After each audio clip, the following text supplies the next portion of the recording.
Eu misturei os dois descolorantes e pus uma balancinha sem grandes precisões, só para a gente avaliar o objetivo do teste. Mas eu posso te dizer que está no limiar. Praticamente 800 forma aquele morrinho lá no limite do derramar. Vamos ver? Eu vou até deixar passar um pouquinho mais do que os 800 gramas.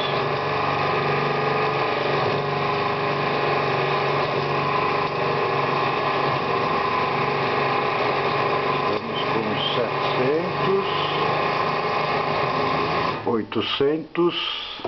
850 gramas.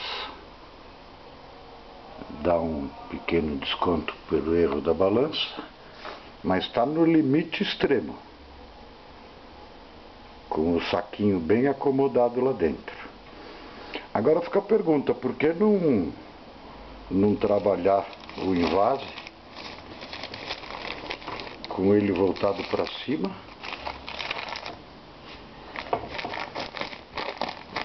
Não sei o que isso interfere no teu processo.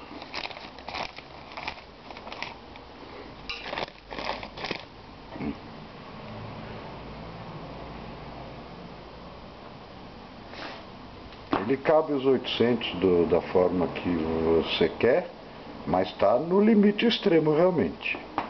Se o saquinho não estiver bem acomodado lá dentro ou alguma outra coisa, pode eventualmente derramar. Mas que está cabendo justinho, tá. Ok?